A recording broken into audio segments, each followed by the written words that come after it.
Estimados irmãos e irmãs, continuando nossa reflexão com o tema Eu amo a minha igreja, hoje vamos dar continuidade ao que nós ontem já havíamos refletido.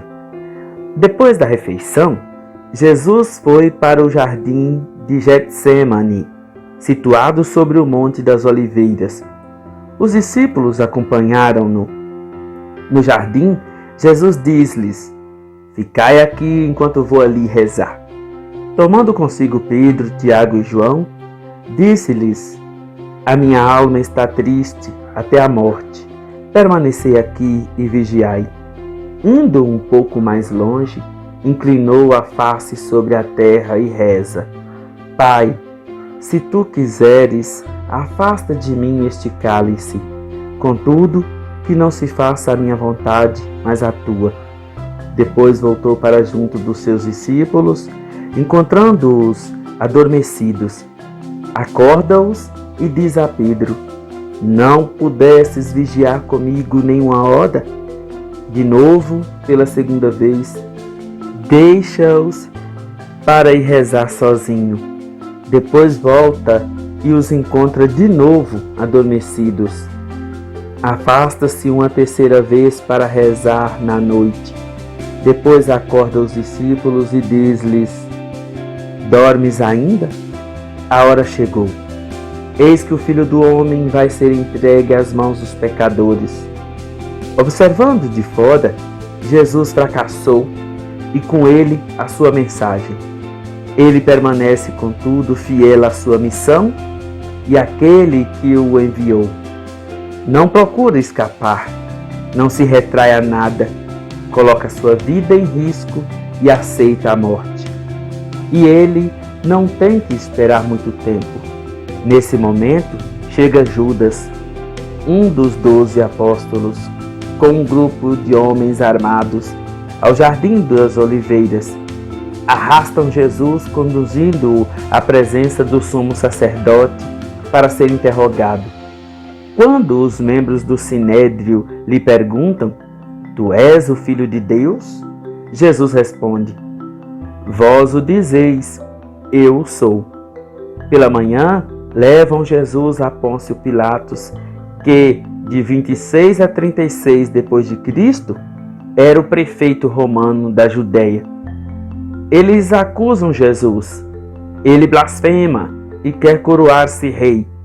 Pilatos manda flagelar Jesus. Os soldados enterram-lhe sobre a cabeça uma coroa de espinhos, vestem-lhe um lençol vermelho, ultrajam-no e ferem-no. Pilatos acaba por pronunciar a sentença: Jesus deve morrer crucificado. Jesus leva a sua cruz até o monte do Gólgota, fora dos muros de Jerusalém. Ao meio-dia da Sexta-feira Santa, Jesus é crucificado entre dois criminosos que são executados ao mesmo tempo que ele, por volta da 9h, 15 horas da tarde. Ele expira. Os evangelistas atestam o acontecimento, testemunham que tudo isso faz parte do plano de Deus para a redenção. Jesus foi entregue aos homens, permanecendo apesar disso nas mãos de Deus. Sofre e morre para nos salvar. Com a sua morte, é uma nova vida que começa.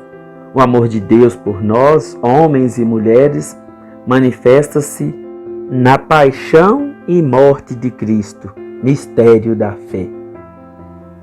Meus irmãos, minhas irmãs, o que é um sinédrio? Sinédrio é a suprema autoridade judia, 71 membros, anciãos, sacerdotes e doutores da lei, sob a presidência do sumo sacerdote.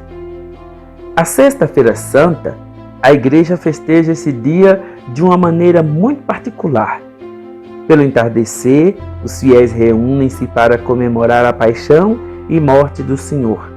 Na liturgia da palavra, ouvimos o hino profético do servo sofredor, um extrato da Epístola aos Hebreus e o testemunho do evangelista São João sobre a crucificação de Jesus. Na oração universal, os cristãos apresentam a Deus, em nome de toda a humanidade, os grandes sofrimentos do nosso tempo. Depois, veneramos a cruz, sinal da salvação. Durante a comunhão, recebemos o pão da vida. José de Arimateia não pode aceitar que Jesus permaneça na cruz durante a noite. É um homem influente que até ao momento receou mostrar que era discípulo de Jesus. Agora, atreve-se a fazê-lo. Vai procurar Pilatos e pede-lhe autorização para retirar Jesus da cruz e o sepultar. Pilatos concede o seu pedido. José envolve o corpo de Jesus com um sudário e deposita-o num túmulo novo escavado na rocha, digno de um mestre de Israel. Fecha-o com uma grande pedra redonda.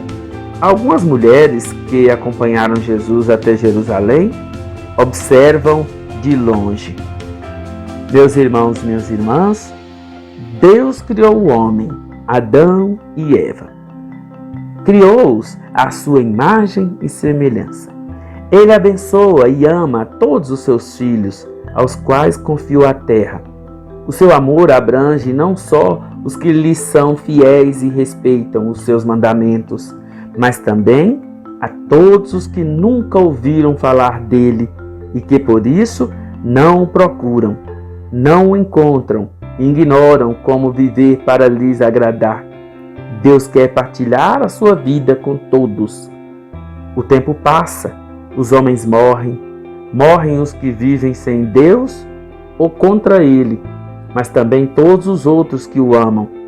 Adão e Eva, Abraão e Moisés, Sada, Rebeca e Miriam, Davi e Salomão, Elias e Amós, Zacarias e Elizabeth, Simão e Ana, João Batista e toda a multidão de pessoas das quais só Deus conhece o nome e o amor.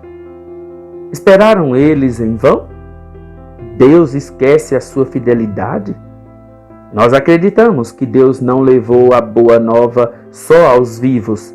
Acreditamos que Jesus desceu aos infernos e que ele proclamou lá também: cumpriu-se o tempo, o reino de Deus está para chegar, vós estáis resgatados. Deus é misericordioso com todos os que o amam. Isto quer dizer que a morte perdeu seu poder. Ela não pode reter os que amam a Deus. Jesus Cristo, o Senhor, morreu por todos. Todos pertencem à comunidade dos vivos que ele fundou. Meus irmãos e minhas irmãs, o que é o inferno? O inferno é o reino dos mortos, o mundo inferior, império da morte. As histórias da Bíblia nos transmitem as palavras de Deus expressas em línguas humanas. Isso significa que os homens que testemunham a sua experiência de Deus o fazem com as representações e as imagens do seu tempo.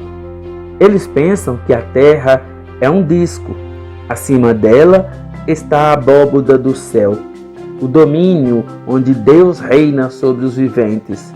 Embaixo está o mundo subterrâneo, o Sheol, onde a morte reina sobre os defuntos. Eis porque eles dizem: Jesus desceu aos infernos. Então, é muito bom que a gente aprendeu isso hoje e vamos cada dia mais tentando compreender um pouquinho a nossa fé, a nossa doutrina, e por isso a gente vai buscar mais amar nossa igreja. Tudo de bom e até a próxima, se Deus assim nos permitir.